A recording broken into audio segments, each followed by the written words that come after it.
안녕하십니까. 안녕하십니까. 네, 안녕하십니까. 야인 재변 전문가입니다. 안녕하십니까. 야인 김근우 전문가입니다. 이제 추석도 지나고 정말 가을 같습니다. 날씨가 좀 좋아졌죠? 맞습니다. 좀 네. 갑자기 확 좋아진 것 같아요, 날씨가. 네, 맞습니다. 네. 좀 더 시원해졌으면 좋겠는데. 그래서 추석을 뭐 하석으로 바꿔야 저는 거의 일리가 있는 말 같아요. 요즘은 갑자기 춥고 뭐 갑자기 덥고 이렇게 뭔가일이 없어진 것 같습니다. 요즘 주식시장도 좀 수확을 좀 걷어야 되는데 좀 어떻게 잘 되기를 기다리고 있습니다. 맞습니다. 또 그런 시즌이기도 하고요. 네. 어떤 말씀이신지 잘 이해가 갑니다. 네, 그러면 진단 시작하겠습니다.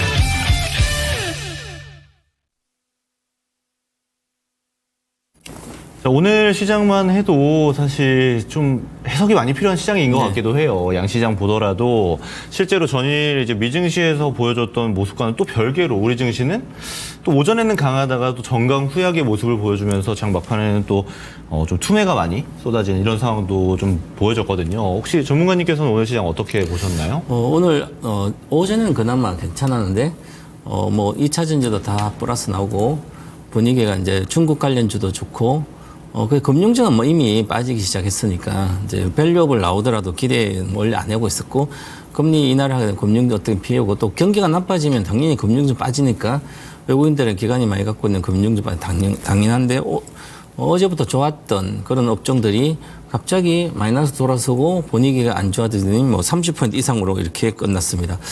그러면 이제 외국인이 오늘도 한 5,700 이렇게 팔았거든요. 그러니까 외국인이 팔고 있을 때 국내 이제 기관 투자가 중에 이제 금융 투자가 적극적으로 받고 있습니다. 상품 같은데 뭐 그동안 비어 있던데 어느 정도 뭐 넣든지 하더라도 외국인 공격적으로 계속 팔면 그것을 받아낼 데가 없으니까 조금만 어떤 악재가 있어도 쉽게 빠지고 그리고 어떤 조그만 악재 있으면 그냥 큰 손들이 그냥 때려버리거든요. 한 종목 그냥 확 때려보면 이익 실현할 때도 여기서 LG전자가 며칠 잘 가다가 한 번에 내려오거든요. 맞아요. 그러면 LG전자를 매매해서 과연 위에서 오늘 빠질 거라고 딱 예측 매매해서 딱 팔면 되는데 딱 보면 내려와 있잖아요. 그죠? 실제로 수익을 대형주도 내기 힘들거든요. 그래서 이게 뭔가 장이 좀 돈 벌기 힘든 장으로 가고 있구나. 그럴 바에 이게 저는 미국 가면 되지 않을까 이런 생각도 하고 금투세도 확정이 안 되고 그래서 솔직한 마음으로 네. 그렇더라고요. 그래서 좀 진짜 어려운 시장인 것 같습니다. 김건희 전문가는 네. 잘하고 계시죠? 우선은 이렇게 이야기 드려야 될 것 같아요. 사실 선배 전문가님께서 말씀 주셨던 것처럼 어떤 측면이 부각됐냐면 좀 야속합니다. 맞아요. 우리 증시가 너무 약해요. 근데 이 약한 지점들이 좀 부각되는 게 우리만의 좀 악재가 있다라고 오늘 저는 좀 판단을 했습니다. 왜냐하면 우리 증시가 급락이 나온 게 2시 반부터였어요. 이제 2시 반부터 그 시간부터 급락이 나왔는데 실제로 그때 어떤 보도 자료가 나왔었냐면 이제 금투세 관련 이슈가 나왔습니다. 근데 이 금투세 관련 이슈의 내용을 보면요. 이런 거였어요. 어제 금투세 토론이 있었잖아요. 근데 이 토론에서 사실 유예와 시행 쪽이 자기의 입장을 대변하는 토론이 진행되었습니다만은 여론 자체는 이미 유예하는 쪽으로 많이 기울었었고 그리고 이 기운 거를 떠나서 시행하는 쪽에서 이제 말실수도 좀 나오게 되면서 여론을 좀 자극했거든요. 그래서 아무래도 이제 9월 26일이 민주당의 이제 정책규총이 시작이 되는데 여기에서 의원총회에서 그러면 유예로 당론이 결정되지 않을까 이런 지점들을 좀 예측해 왔었거든요. 증시도 그렇게 판단을 하고 있었고 근데 중요한 거는 2시 반에 어떤 보도자료가 나왔냐 한 달 정도는 지켜봐야겠다. 유예 의견이든 시행 의견이든 좀 더 의견을 취합하는 과정을 겪겠다라고 민주당에서 의견을 냈죠. 근데 이게 우리 증시, 그러니까 정치적인 해석 말고 증시를 투자하고 있는 투자자 입장에서는 이 하루하루가 사실 우리는 굉장히 억울하거든요. 미국 증시는 뭐 다우존스 신고가 가죠. S&P 500도 계속 신고가에 있죠. 근데 우리 증시는 언제 올라가나 이런 형태를 띠고 있는데 이 하루하루 피말리는데 그걸 한 달을 더 보겠다고 하니 당연하겠지만 증시는 2시 반에 그 보도자료 이후로부터 급락이 쭉쭉쭉 쏟아지는 이런 형태를 좀 보였습니다. 그래서 우리 증시가 갖고 있는 이 우리 증시만의 리스크를 좀 빨리 해소되면 좋겠다라는 생각도 같이 들었고요. 네, 거기 금투세 얘기하니까 저도 이제 신문을 보니까 만약에 5천만 이상 수익을 내는 게 연 뭐 한 14% 투자자의 개인 투자 14% 그러는데 그러면 14% 이내 위에 뭐 한 거의 86%는 세금 낼 수 없으니까 그러면 이분들은 뭐 해당도 없다 이렇게 생각하고 정치가 있는데 이거 그래 생각하는 사람도 이상한 거예요. 왜냐하면 돈이 없더라도 내가 돈을 많이 벌어서 주식을 해서 뭐 하면 되는데 그럼 희망을 갖고 하잖아요, 그죠? 근데 당연히 너들은 안 돼.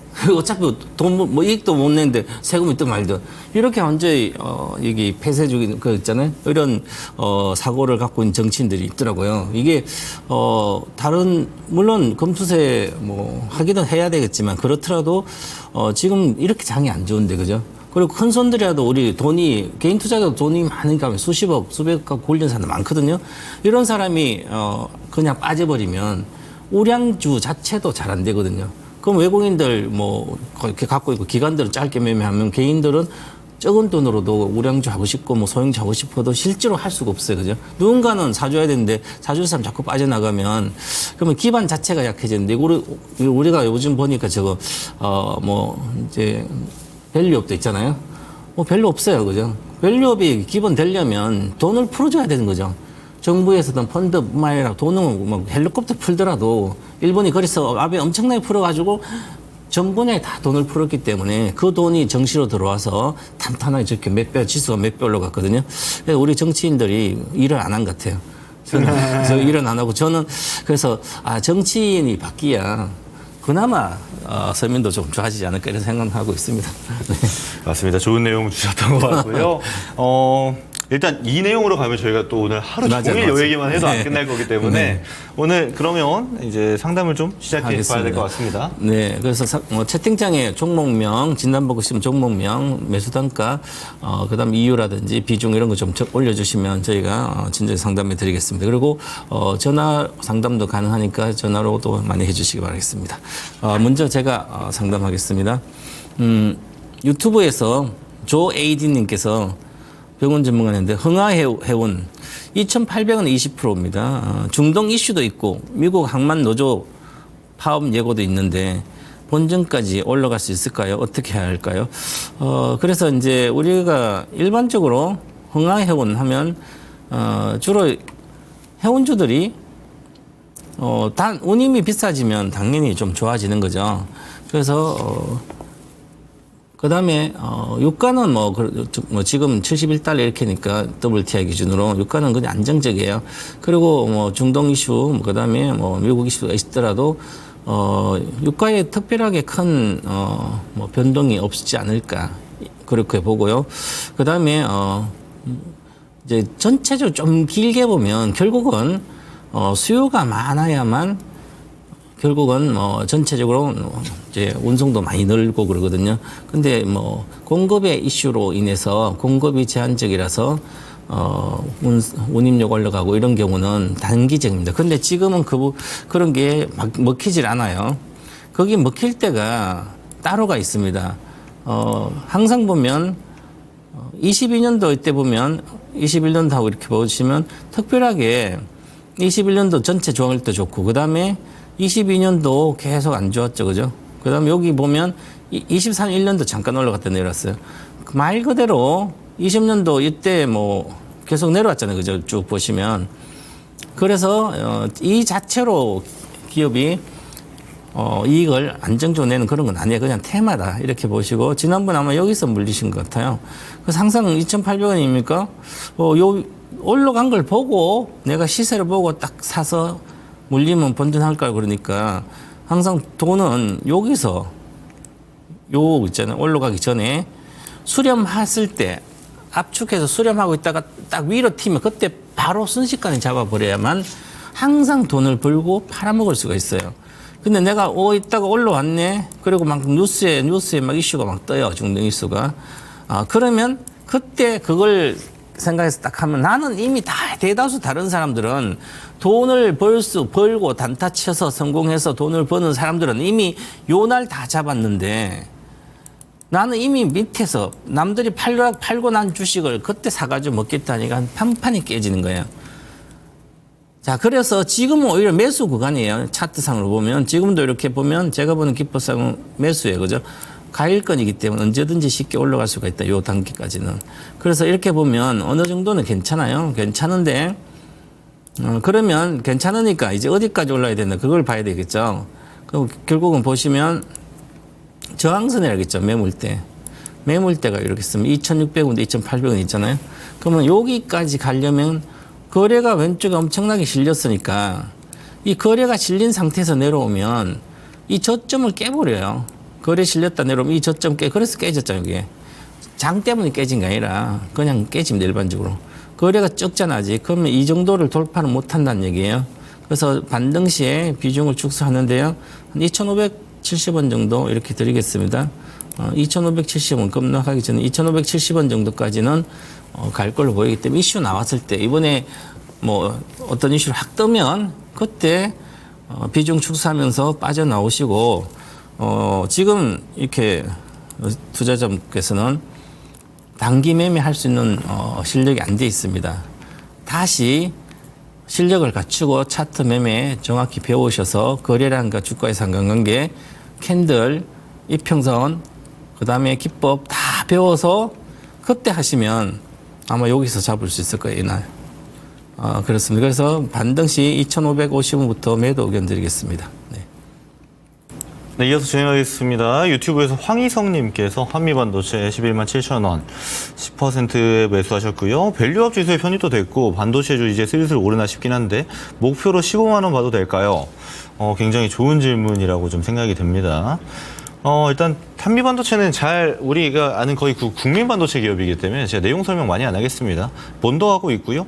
아무래도 독점권이 존재하기 때문에 지금까지는 프리미엄이 좀 많이 붙어 있죠. 그래서 사실 이 프리미엄 가격에 대해서 우리가 좀 고민해 봐야 할 필요는 있어요. 왜냐하면 반도체 장비주들이 이제 퍼 기준으로 보면은 멀티플 한 20배 정도 보통 받거든요. 한미 반도체는 이제 고점 기준으로 보면 50배가 넘어갔습니다. 그만큼 엄청나게 멀티플을 세게 받아왔는데 이게 그러면 정상인가를 좀 볼 필요가 있고요.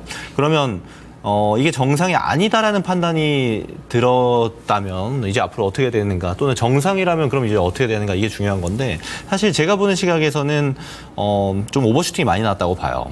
실제로 제가 진행하는 이제 3포인트라는 시황에 대한 포인트 짚어드리는 프로그램이라든지 명인들의 복귀라는 프로그램 통해서 반도체는 이런 흐름이 나올 때 제가 되게 조심을 많이 해야 된다라고 말씀을 드렸습니다.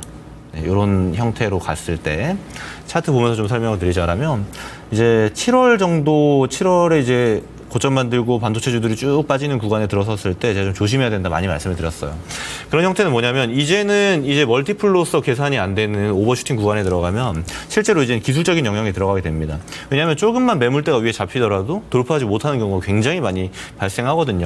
이거는 한미반도체에만 국한된 이야기가 아닙니다. 거의 모든 종목이 그래요.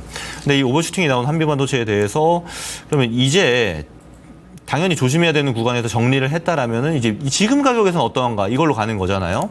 근데 저는 이제는 어떤 형태냐면 조금 더 조심해야 되는 게 사실 맞다라고 봅니다. 왜냐하면 지금 이제 여기서 저가 매수를 통해서 올라가고 저가 매수를 통해서 올라가고 이런 반등의 뷰를 보는 매매 정도는 실력이 되시는 분들에 한해서는 가능은 한데 지금 저한테 질문 주신 분 같은 경우는 질문 자체를 여기 15만 원을 이제 목표가로 봐도 되냐고 말씀 주셨어요.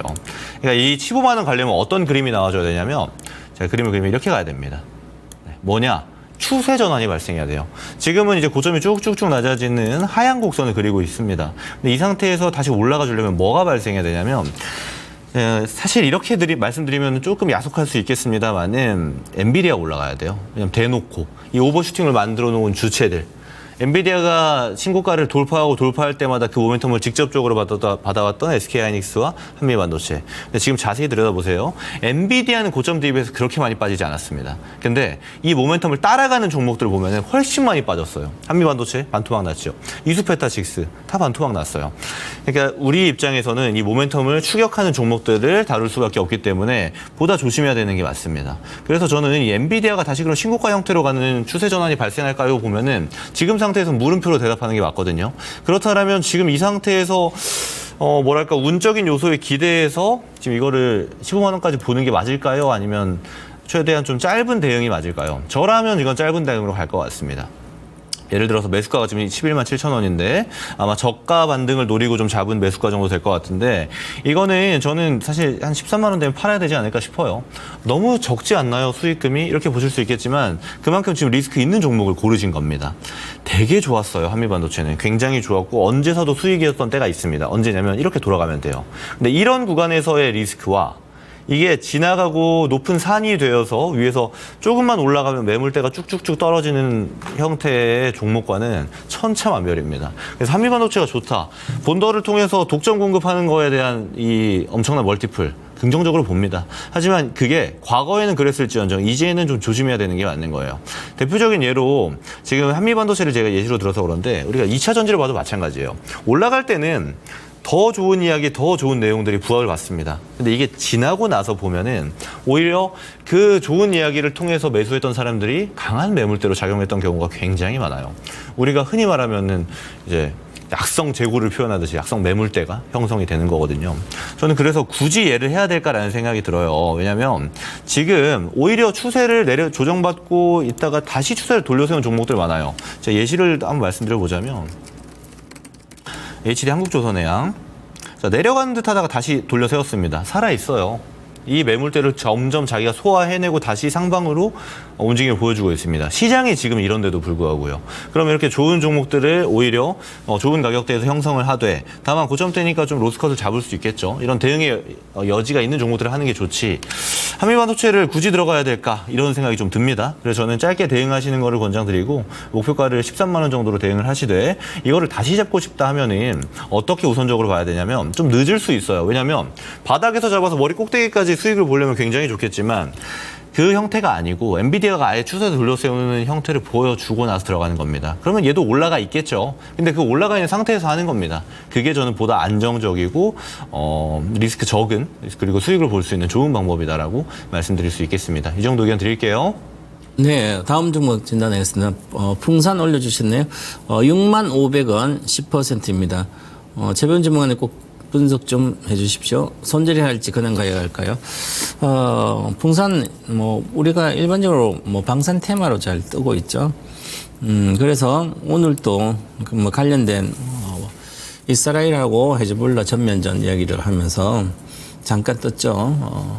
흥하도 뜨고 이것도 모르고 대다수 소형주도 그런데 테마처럼 이렇게 하는 수도 있지만 오늘 6만 500원 오늘 사신 것 같아요. 6만 1,900원대. 그 전에 샀다면 아마 수익이 났다 내려왔을 거니까 그때 팔았으면 되겠지만 그러면 지금 이스라엘 중동 관련된 게 새로운 내용이 아니잖아요. 그죠? 자꾸 거기에 함몰돼 있으니까 거기서 빠져나오지를 못하는 거예요. 왜냐면 나는 빨리 돈을 벌고 싶은데 이거 좋다지. 사실은 방산도 좋고 여기 신동 구리 가격도 오르고 좋지. 그런데 왜 주식은 안 가고 있을까? 이렇게 분석하고 그래요. 애널리스트들도. 근데 주가가 안 가는 이유가 있겠죠. 당연히. 안 간 이유가 있는 게 아니라 당연히 이 주식도 100% 올라갔습니다. 3만 원대에서 평균적으로 보시면 3만 원대잖아요. 7만 원대 왔으니까 주식이 100%는 일반적으로 어느 정도 실적이 좀 개선되고 테마만 있고 어느 모멘텀만 있어도 많이 빠지면 그냥 100%는 올라가. 아무 이유 없어도 올라갑니다.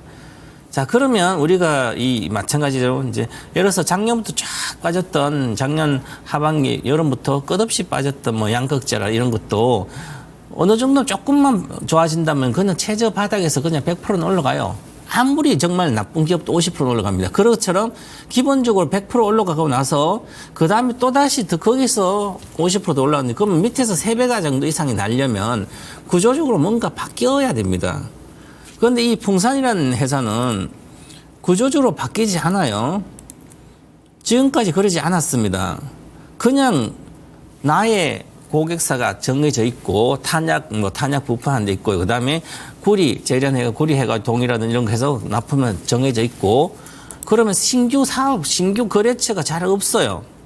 늘 하던 데만 하는 거잖아요. 그러니까 항상 매출액이 21년도 3조 4조 3천억 4조 1천억 4조 6천억 거의 갔잖아요. 3년 동안 매출액이 거의 갔다는 얘기는 기업의 안정적인 공급처만 있는 거지 신규로 어디로 확장하지 않아요. 이런 기업들은 성장을 못하기 때문에 주식이 크게 갈 수는 없어요. 그죠? 그러면 100% 올라가면 와 팔아야 되는 거죠? 만약에 이 풍산기업이 요 국내만 하는 게 아니라 이제 예를 들어서 해서 탄약도 그렇고 저 가서 전쟁터에 그쪽 많이 탄약을 납품한다든 아니면 뭐 구리 같은 거 다른 나라에 막 들어가도 되는데 그 나라에는 각각 그 나라의 재련소 다 그 나라 거 다 있습니다. 중국도 마찬가지고 다 있어요. 그죠? 그렇기 때문에 구조적으로 성장이 쉽잖아요.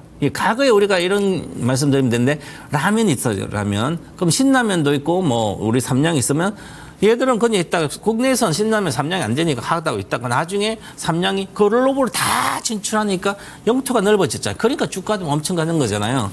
그렇게 돼야 되는 거죠. 기업이라는 것은. 그러지 않으면 그냥 사람들의 관심이 벗어지는 거예요. 그래서 풍산을 가지고 매매할 이유는 없는데 하고 있습니다. 그러고 나서 보세요.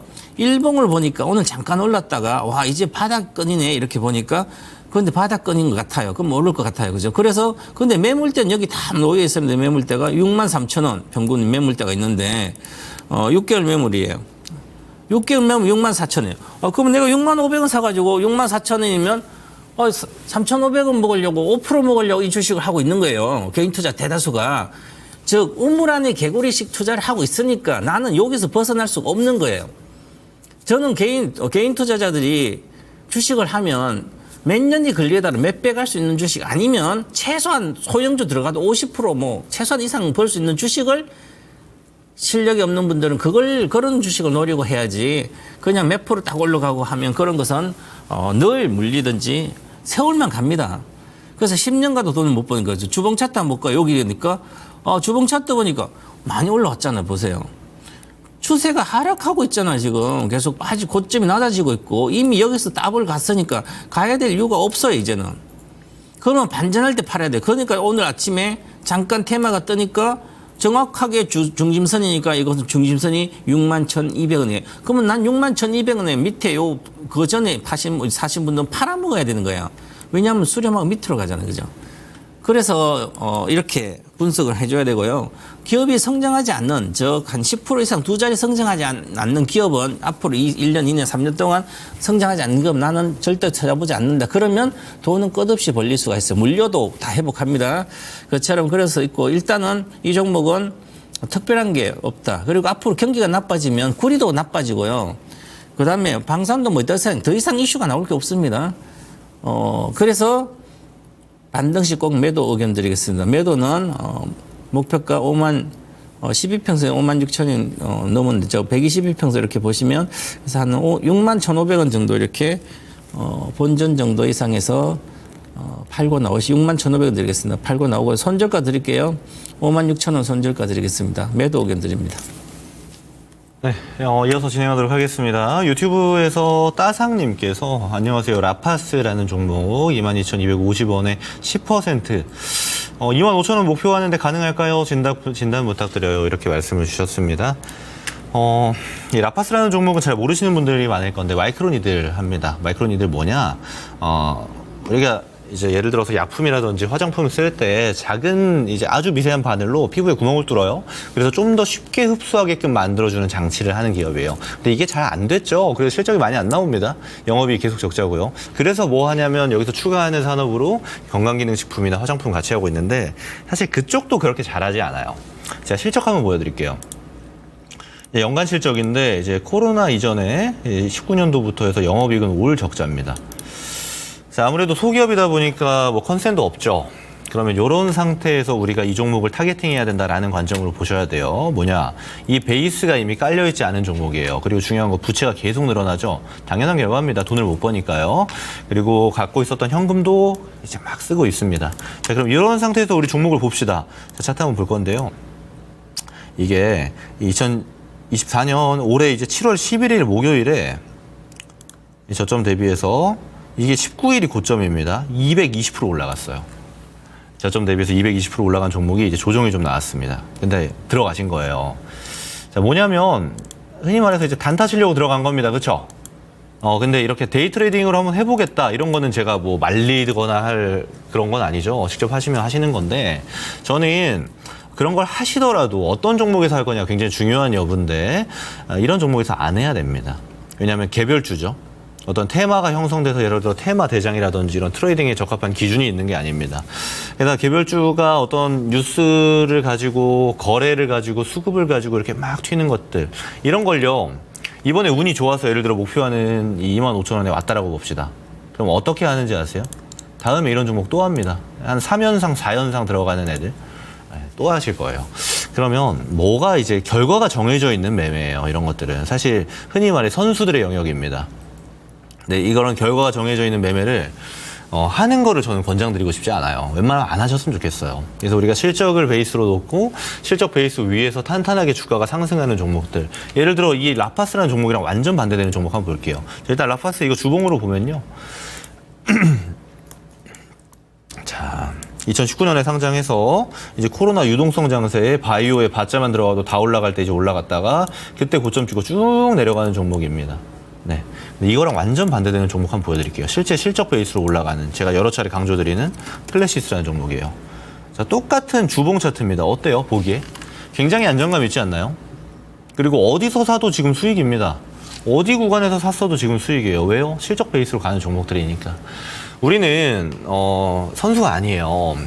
선수였으면 저한테 이런 질문 하지도 않았죠. 그렇다라면은 좀 탄탄하게 기본기를 갖는 투자 방식에 좀 더 적응하시는 거를 저는 권장드리고 싶고요. 그래서 라파스는 안 하셨으면 좋겠습니다. 사실 지금 손실폭이 엄청 큰 구간은 아니에요. 그래서 웬만하면 지금 좀 정리를 하시는 게 전 좋아 보이는데 다만 그래도 저한테 신청을 주셨으니까 기술 분석만 해드리자면 이거 잘라내는 타이밍이 중요합니다. 지금 구간에서 이제 열심히 변곡 만들고 있는데 목표가 25,000원 이거는 잡지 마시고요. 지금 매수가가 22,500원이잖아요. 자, 23,500원. 여기까지 봅시다. 네, 23,500원까지는 볼 수 있겠고 기다릴 법합니다. 근데 어디서 잘라내야 되느냐? 이 밑에 보면은 이제 18,000원 정도 되는 구간이 있어요. 여기 밑으로 가면 이제 뒤도 안 보고 가셔야 됩니다. 왜냐하면 이거 한번 내려가기 시작하면 10,000원 밑으로 갈 거예요. 그러면 지금 손실 찍혀 있는 거는 귀엽습니다. 이 밑으로 가면은 예를 들어서 사람 마음이 왠지 더 이게 내려가는 게 어떻게 내려가냐면요. 이렇게 일자로 안 내려가요. 내려갔다 올라갔다 내려갔다 올라갔다 이런 내려가기 때문에 물타게 돼 있어요. 그러면 지금 비중보다 훨씬 큰 비중으로 큰 손실이 찍혀 있을 가능성이 굉장히 높습니다. 그래서 제가 정해드린 이 18,000원 가격은 웬만하면 지키세요. 여기 이탈하면 정리하는 겁니다. 그리고 목표가는 25,000원 아닙니다. 23,500원 정도로 체크하시고 꼭 이대로 대응하시기를 바랍니다. 그리고 앞으로는 웬만하면 이런 소형 테마주들 말고 실적 베이스 종목 하시는 게 좋겠어요. 이 정도 의견 드리겠습니다. 네, 다음 종목이다. 다음은 전화 와 있다 합니다. 전화 받아보겠습니다. 안녕하십니까, 시청자님. 예, 수고 많으십니다. 네, 전화 우리 주셔서 최 선생님하고 통화하려고 참 여러 번 전화를 했었는데. 네, 그래도 전화 연결 다행입니다. 예, 제가 배운 점도 참 많습니다, 아주. 네. 다른 사람보다도 우리 최 선생은 진짜 우리 고객을 위해서 말하시는 걸 제가 진짜 항상 무섭게 말하지 않나요? 고맙게 생각합니다. 무섭게 근데 오늘 말했어요. 제가 그런데. 실수를 해가지고 네. 그 매수 종목은요? 녹십자 웰빙을 샀는데 그거를 매수가랑 60%를 샀어요. 비중가. 녹십자 웰빙. 네. 매수가 얼마예요? 12,500원. 그 다음에 수량 비중은요? 60%요. 오, 엄청나게 찔러버렸네요. 예. 그걸로 좀 오래 둘까 하고 산 거거든요. 그게 회사 내용이 굉장히 좋길래. 네, 해서 좋습니다. 네. 그런데, 이 시간에 애청자시죠? 예. 그러면 제가 녹시자 웰빙 8월 달에 추천한 적 있는데 보셨어요? 예. 그리고 그렇죠.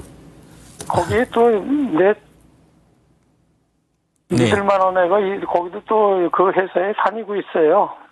그러니까 다니고 있는 게 그 사람이, 그 주가는 그 기업의 회사가 사장이 잘하는 게 아니고 우리 전문가들이 분석하고 업황도 분석을 다 해서 나오는 거고요.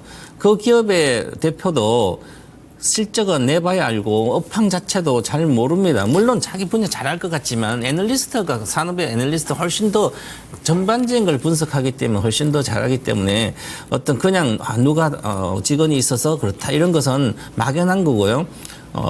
분석을 철저히 해서 주식을 하는 거기 때문에 주식은 점쟁이처럼 우리가 주식을 전문가지 찍고 이런 게 아니고 뭐 어떤 분석해서 실적이라는 여러 가지 상황을 보고 이렇게 뭐 추천하고 이렇게 목표가 정해져 하는 거거든요. 그렇기 때문에 그렇게 이제 합리적인 판단을 하는 겁니다. 자, 그런데 지금 제가 그때 8월 7일 날 이때 저는 이제 녹십자를 원래 그 전에 12만 대 녹십자를 제가 올 보면 언제 했었어요. 해놨는데 손절가 좀 짧게 잡으니까 그럼 여기서 사놓고 기다리면 이런 우량주들은 쌀 때 작년에 바이오주 제약도 마찬가지 작년부터 쭉 사놓고 한 1, 2년, 2, 3년 기다렸는데 생각 거의 100%는 다 나거든요. 기본. 이것은 덜 올라간 거고 유한량도 많이 다른 데 많이 올라갔잖아요. 코스닥 쪽은. 그러면 이것도 녹십자도 이렇게 올라왔어요. 그럼 녹십자 같은 것도 마찬가지지만 저는 이미 올라왔기 때문에 녹십자 안 하고 이 녹십자 계열에 가장 실적이 빠르게 개선되고 있는 게 녹십자 웰빙이에요. 헬스케어 쪽에. 자, 웰빙인데 그러면 주가란 게 이렇게 있습니다. 주식을 사고 싶을 때 이미 여기서 시세가 안 났잖아요. 여기 안 났잖아요. 여기 3월 달에까지. 시세가 한 번 났으니까 내가 그는 났는 최저가 여기 사면 좋은데 이미 시세 난 걸 보고 내려왔을 때 사게 되면 철저히 기술적 지표 많이 빠졌을 때 내가 사게 되면 내려갔더라도 다 물리더라도 다시 올라옵니다. 올라와서 본전 정도 합니다. 실적이 좋은 것은. 그래서 손해가 안 나는 거예요. 기다렸다. 그런데 만약에 지금처럼 이렇게 내가 이미 회사가 좋고 실적이 좋고 아는 사람 그 다니는 좋다 그런데 여기서 딱 사버리면 그러면 이미 남들이 지금 저는 늘 그렇게 이야기합니다. 바이오주는 4월 정도에 한번 팔았다가 다시 실적이 다시 여름 정도에 사면 9월에 또 팔아야 되고요. 그래 이제 파는 시점이 있어요. 이렇게. 그래서 이제 9월 달에는 주로 바이오주로 팔고 나오는 거예요. 일반적 계절성이 있거든요. 그래서 지금 바이오주 다 안 가잖아요. 현재. 그거는 이제 금리 인하의 수혜 개념만 있는 게 아니라 테마성도 있기 때문에 그래서 녹시자별 실적이 좋아요. 하지만 지금 헬스케어가 전부 다 빠지고 있는 상태에서 이미 이것도 거래가 실렸기 때문에 거래가 실렸고 지금 빠지고 있으면 가더라도 빠졌다 가야 되는 거죠. 그래서 내가 너무 비중을 높은 많이 샀어요. 그럼 지난번에 제가 여기서 8,300원 매수해서 7,900원, 8,600원 내가 매수해서 손저가 7,900원 해서 목표가 11,500원 들었어요. 지금 목표가 정확히 왔잖아요. 그러면 팔아야 되는 거죠. 전문가는 이렇게 여기서 사가지고 여기서 좀 쌀 때 V자 반등했으니까 저는 여기까지 안 되는데 7,900원 손저가 찍고 해서 저는 뭐 여기서 하지만 요럴 때 쌀 때 사놔야 되는 거죠. 보시고 거래가 실려고 딱 V자 반등했으니까 개미알기시 패턴이 났구나. 그리고 여기서 이 정도까지 안 빠지는데 그래도 빠지고 다시 올랐잖아요. 그죠? 그러니까 정확하게 주봉 차트도 보면 쌀 때 샀구나. 여기서. 그죠? 정확히 8천 초반이잖아요. 그죠? 그러면 이제 요거 돌파는 했으니까 팔아먹을 생각해야지. 60% 너무 많이 산 거예요. 실적 좋더라도 60% 사서 만약에 계속 내려가면 어떻게 해요? 그죠? 그래서 내일 11,160원이니까 내가 산 단가 12,500원에 절반 매도 의견 드리겠습니다. 그러니까 절반은 일단 팔고 내일 막 상한가 가능하더라도 일단 절반은 60% 비중 팔고 나서 절반은 손절가를 꼭 지켜주세요. 좀 손절가는 아주 중요한 거. 지금 거래가 실리고 여기 깨지면 급락할 수 있거든요. 그래서 손절가는 10,000원을 드릴 테니까 내일 절반 일단 팔고 나오시고 손절가 10,000원에 꼭 지켜서 나머지도 잘 지켜보시기 바라겠습니다. 궁금하신 거 계신가요? 우리 최 선생님 말 믿고서 지금 생각이 딱 안 나네. 근데 보세요. 12,160원인데. 코스닥 대장주 샀다가 제가 65,000원에 사가지고 있다가 그걸 중간에 팔고 나왔어요. 그 최 선생님 말 듣고 샀던 건데. 그러니까 제가 말한 거는 8,000원대 하셨는데 무슨 11,000원에 사냐 12,000원에 사냐고요. 그러니까 이미 거의 많이 50% 올랐는데 그래서 사는 시점을 잡아야지. 잘 모를 때는 쌀 때 사놓고 기다리셔야지. 그리고 잘 가는 주식을 대장주 왜 팝니까? 그러니까 빨리 팔면 그다음에 다른 거 사면 리스크가 손해날 리스크 50%입니다.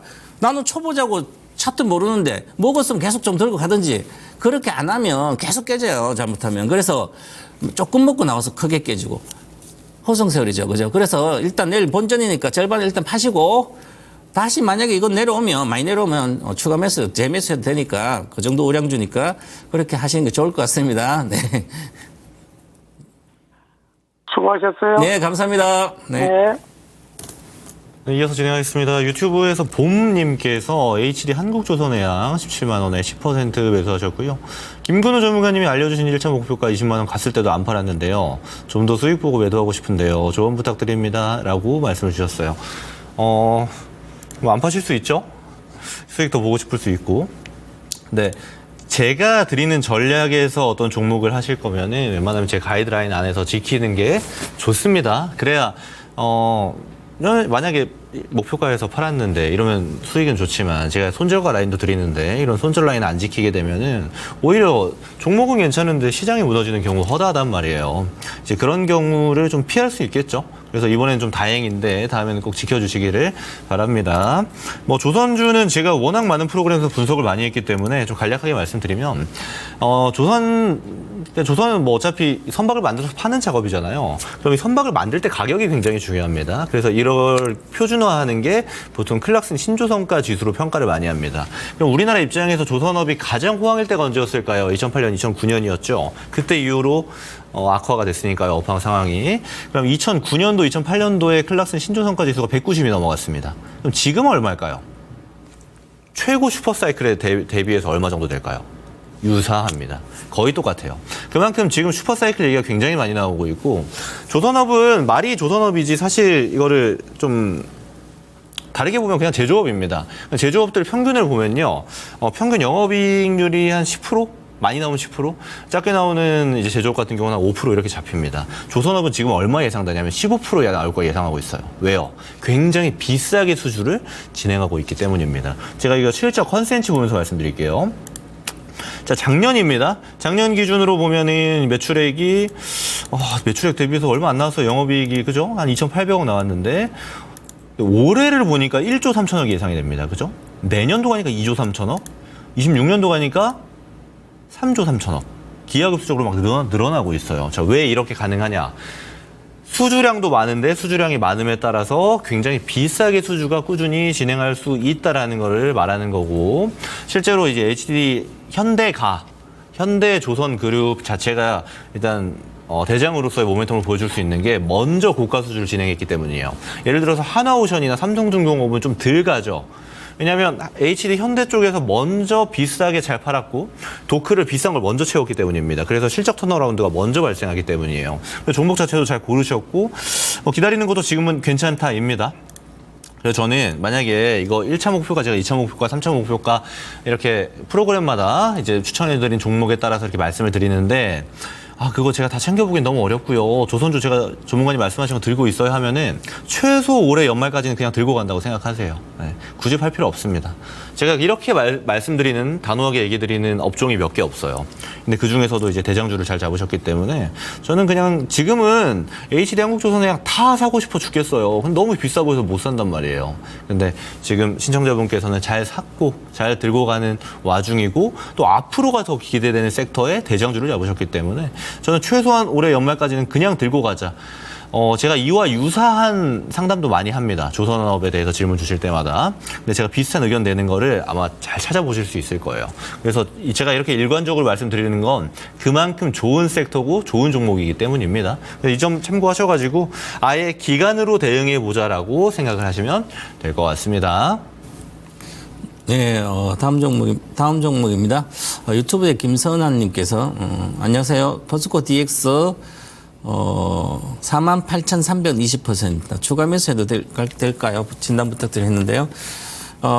추가 매수할 2차 전지 종목은 미래가 확실히 보장돼 있는데 그냥 기존 사업만 그대로 하는 기업들은 물타시면 안 되고요. 신규 사업을 집어넣어서 2차 전지 전부 다 배터리 주식 말하는 거예요. 배터리 주식은 신규 사업을 넣어서 그 신규 사업을 앞으로 크게 키울 수 있는 그 기업 아니면 물타시면 안 되고 그냥 갖고 있다가 어느 정도 올라오면 손절하시는 게 맞고요. 위에 물리신 분들. 자, 그러면 지금 대다수가 최근 들어서 2차 전지 좀 오르니까 내 거도 오르고 제 거도 오르고 다 올라요. 그죠? 특히 세일부터 먼저 오르니까 그럼 나도 부실주 샀던 뭐 샀던 이렇게 사서 다시 올라가겠지 과거처럼 막연하게 생각하면 안 되고 그래서 포스코 DX는 공장 지을 때 자동화 시스템 들어가고 솔루션 들어가고 하니까 공장을 포스코 그룹에서 많이 지어야 되겠죠. 그런데 많이 지으면 지금도 시가총액이 4조 8천억 정도 되는데 4조 7,220인데 그러면 이건 최소한 영업이익이 지금 4조 8천이죠. 그죠? 그러면 지금 과거에 1,000억 정도 영업이익이 낸 적이 있어요. 그러면 그거보다 4조 지금 기본적으로 5천억 정도는 내야만 10배면 5조잖아요. 장비 업체들은 한 번 장비가 딱 들어가 나면 그 다음에 계속 그 장비가 들어갈 데가 없다면 폭락하게 되는 거죠. 즉 공장을 지을다가 다 지게 되면 그 다음부터 실적이 나빠지기 때문에 가치 평가할 때 그 전부 다 장비 업체는 영업이익이 10배 정도, 13배가 평균으로 하면 10배밖에 안 보는 거예요. 그러면 영업이익 10배를 이 3년 뒤에 10배를 본다면 정상적이에요. 그러면 기업 작년에 1,000억 정도 냈으니까 그러면 5배를 더 영업이익을 내야 되잖아요. 그럼 올해 상반기는 이미 줄었어요. 자, 공장을 계속 짓는 거 지연되죠. 2차 전지 공장을. 그리고 지금 공장 지을 때도 없습니다. 전기차가 팔려야 어디 짓죠? 배터리 공장 짓죠? 미국은 짓잖아요. 그죠? 미국에 지으면 미국의 포스코가 얼마 짓냐고요? 그러면 쉽지 않겠죠. 그래서 가격이 올라가서 정말 이것도 지금도 절대적인 고평가예요. 하지만 수급이라는 건 단기적인 수급이 들어오니까 올라가는데 그런 목표가 이것은 38,000 정도밖에 되지 않습니다. 그래서 개인 투자자 지금 사신 거 48,000원이에요. 그죠? 그러니까 여기서 이 주식은 과거에 10,000원도 안 한 주식이었죠. 포스코 ICT였으니까. 그러면 4,000원, 8,000원, 10,000원에 있을 때 어차피 공장을 지으니까 2차전지 포스코도 다 리튬 공장도 하고 하니까 그때 10,000원에 사놓고 가만히 있다가 10,000원 이하에 사놨다가 한 몇 년 기다렸다 5년 막 이렇게 7년 기다렸다가 10배씩 가면 그때 팔아먹으면 되잖아요. 그죠? 그런데 이미 시세가 난 것을 이렇게 보고 내려오니까 사면 사전 여기서 48,000원. 차트도 모르지. 난 기다릴지도 모르지. 분석도 안 되지. 그런데 여기서 딱 사가지고 물려서 이제 물 탈까요? 내가 할 수 있는 유일한 것은 물 타는 건데 돈이 어디 있냐고요? 지금 비중 20%인데. 그러면 48,000원에서 3만 원이에요. 그 물 타가지고 그러면 20% 비중 더 사면 단가가 한 4만 원 내외 나오니까 그러면 내 목표가 제가 42,000원, 4만 내외니까 그 정도 갑니다. 그럼 20% 물을 더 타면 난 본전에 빠져나올 수 있어요. 그 20%물 탈 거 왜 이걸 삽니까? 더 좋은 거 앞으로도 10배 갈 주식이 있는데 이건 10배 갈 수가 없어요. 어떤 경우든지. 공장을 10배 지으면 모를까. 그래도 이미 주가가 이렇게 올라왔잖아요. 그죠? 그래서 이런 걸 물타는 게 아니라 신규 다른 종목을 사야 돼. 그죠? 이거는 실패다 했다. 내가. 왜? 장비 업체를 주가를 올라가서 사니까. 장비 업체는 올라가면 무조건 내려와요. 과거에 제가 이제 항상 늘 그랬던데 보세요. KMW가 있어요. 이 5G 장비잖아요. 사람들이 수억을 갖고 있는 많은 사람들 여기 올라가니까 여기서 사가지고 장비 업체를 한번 중객이 들어가면 5G 중객가 80% 커버하는데 그러면 그 다음 안 들어가니까 전부 다 적자나잖아요. 그죠? 이렇게 내려오고 뻔히 보이는 거예요. 그래서 주식은 17년도 2월에 사야 되는 거죠. 이 주식을. 그래서 내가 오프라인 강연에서 하루 만에 거액과 자산가 만들 때 주면 요때 줬어요. 요때 주면 이거 10배 가니까. 그래서 이렇게 가면 팔아먹고 나오는 건데 여기서 사면 그렇죠. 지금 2차전지 전부 다 장비업체는 여기서 산 거에 대다수 물리스 분들은 이렇게 내려올 수밖에 없는 거예요.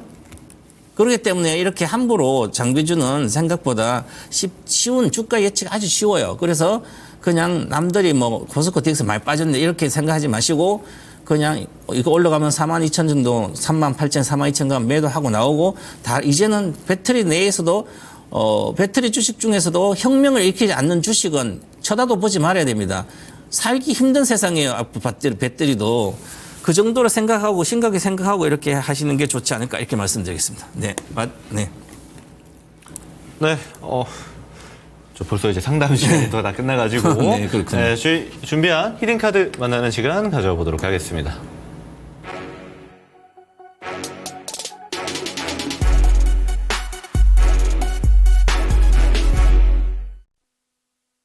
먼저 제가 준비한 히든카드 만나보도록 하겠습니다. 오늘 제가 준비한 히든 섹터는요, 음식료입니다. 최근에 이제 음식료 관련해서 좋은 뉴스 많이 보셨을 거예요. 특히 지난달 수출 데이터가 나왔을 때, 음식료가 이렇게 데이터가 좋았나 싶을 정도로 좋은 데이터 많이 나왔죠. 특히 물론 우리가 알고 있었던 불닭볶음면을 비롯한 라면 같은 경우는 매출이 굉장히 좋았고요. 뭐 당연하겠지만 지금 K푸드 하면서 인기가 상당히 좋은 것도 사실입니다. 그래서 실제로 이제 2분기 이후부터 납품하는 기업들이 굉장히 많기 때문에 3분기 실적 발표부터는 아무래도 음식료 기업들이 다시 한번 집중을 받을 가능성이 굉장히 높게 점쳐지고 있는 게 이번 수출 데이터 발표 이후거든요. 그러면 실제로 이미 잘 팔았고 실적을 시키는 건 이제 3분기에 나올 건데 그럼 거기에서 어디를 우리가 타겟할 것인가가 굉장히 중요하니까 아무래도 선취매적인 성격을 띠고 있는 게 지금 음식료 섹터다라고 볼 수가 있는 겁니다. 데이터 보게 되면은 이제 지금 추측을 하는 건데 올해 최초로 이제 사상 첫 이제 과자 데이터가 이제 1조 원 넘어갈 것이다라고 예측을 하고 있어요. 왜 그런가 하면은 이제 지난달까지 데이터만 봤을 때 과자 수출액이 6,600억 나왔습니다. 근데 앞으로 이제 남은 하반기 동안에 이게 1조까지 채워지지 않을까라고 보고 있는 거거든요. 근데 이 지점에 저도 굉장히 동의하는 게 상승폭도 굉장히 좋고 전년 동기 대비해서 이미 15% 이상 성장을 해버렸습니다. 근데 우리가 이렇게 보면은 그럼 작년에가 너무 좋았나? 또는 그전에는 별로 안 좋았나? 좋았나? 이게 좀 유추가 안 되잖아요. 작년을 어느 정도 기준으로 보시면 되냐면 대박 났습니다. 얼만큼이요? 약 5년 전 기준 대비해서 50% 이상 성장을 해버린 거예요. 근데 이 성장해놓은 작년 수출 데이터에 비해서 올해 15%더 커진 게 지금 과자 시장이거든요. 그래서 오늘은 제가 음식료 중에서도 과자 관련주를 가져왔다라고 말씀을 드리도록 하겠습니다. 예시 종목 같이 살펴보겠습니다. 자, 많죠. 좋은 종목들이 굉장히 많은데 실제로 지금 시장에서 잘 올라가고 있는 종목들도 많이 보이는데 오늘 제가 가져온 종목은 오리온입니다. 자, 우리 추억의 과자도 굉장히 많은 오리온이에요. 특히 최근에 이제 국내 트렌드가 있고 해외 트렌드가 있는데 제가 방금 수출 데이터를 말씀드렸기 때문에 아무래도 해외에 좀 포커스를 두어서 먼저 말씀을 드리자면 일단 오리온은 과거부터 해외 수출 비중이 굉장히 높은 기업이었습니다. 그러니까 전체 매출 비중의 70% 가까이가 해외에서 찍힐 정도로 해외 비중이 높았는데 사실 최근 들어서 해외 매출 비중이 좀 줄어들고 있었단 말이에요. 근데 올해부터 해서 다시 한번 이걸 탈피하는 움직임이 좀 보여지고 있고 여기에 중요한 제품은 어느 정도냐면 원래 우리가 보통 과자 같은 경우는 단일 품목 가지고 해외에다가 공장 잘 안 만듭니다. 왜냐면요. 지속성을 확인할 수가 없기 때문에 과자는 입맛이 급변할 때마다 지속되지 않는 경우가 많아요. 그러니까 소비자에게. 근데 꼬북칩이라는 제품이 대박이 났죠. 그래서 미국 현지에 공장을 만들 정도로 단일 품목 미국 수출이 400억 이상 찍힐 걸로 예상이 되고 있거든요. 그래서 이런 지점들도 굉장히 또렷하다라고 볼 수 있겠고 실제 수출 데이터 중에서 오리온이 차지하고 있는 비중이 과자 중에서는 가장 큽니다. 그래서 과자류 중에서는 진짜 제과류 중에서는 대장이다라고 볼 수 있는 거고 또 하나 중요한 지점은 이제 국내 모멘텀인데 요즘 힙 트래디션이라고 해서 이제 과거에 유명했던 과자들을 지금 먹는 게 좀 힙하다라는 요즘 표현으로 해서 유행을 만들어내고 있는데 여기 누룽지라든지 땅콩 강정이라는 과자가 굉장히 유행이거든요. 딱 지금 좀 배고플 시간이긴 한데 하여튼 여러 가지 모멘텀이 지금 오리온한테 웃고 있는 와중입니다. 차트 보면서 제가 추가 설명을 좀 드리자라면요. 근데 이제 우리가 지금의 이제 바이오 플랫폼 대장주로 알고 있는 이제 리가킨 바이오를 인수하고부터는 사실 주가가 굉장히 하방에서 경직된 움직임이 많이 보여졌어요. 근데 이 하방에서 탈출할 만한 어떤 모멘텀을 만들어줄 수 있는 게 지금 오리온의 실적이고 3분기 실적 발표 이제 한 달 정도 앞두고 있잖아요. 좋은 기대감이 유지하고 있는 저가 매수에 활용하기 굉장히 좋은 가격대다라고 말씀을 드릴 수가 있겠습니다. 자, 그래서 가격 전략을 바로 드려보자라면요. 일단 1차 목표가는 좀 짧게 잡겠습니다. 10만 5천 원을 1차 목표가로 잡고요. 자, 그리고 손절가는 8만 5천 원 말씀을 드려보도록 하겠습니다. 네, 저의 히든 카드를 보겠습니다. 저희 히든 카드 키워드는 중국 지준 인하 수혜주입니다. 중국 지준율 인하를 중국 인민은행이 어저께 지준율 50bp를 인하했는데요. 그러면 1조 위안 정도 우리나라 지금 195 곱하면 되니까 190조 원입니다. 우리나라 돈으로. 그래서 유동성 공급하니까 아마 이 정도로 한 것은 최근 들어 가장 큰 규모 같아요. 그래서 뭔가 직접적으로 이제 크게 하려고 하고 있고요. 그 다음에, 또한 이제 지금 중국에 가장 심하게, 이제 부진된 분야가 주택 부분이거든요. 부동산이 워낙, 심한, 같은 대기업, 가장 큰 1, 2, 3등까지도 거의, 없어지다시피 했으니까, 중국 주택부 사면 초과입니다. 이쪽 분야에서 워낙 부진하게 좀 금리도 낮춰주고 여러 가지 해서 유동성도 풀어서 좀 살려보겠다.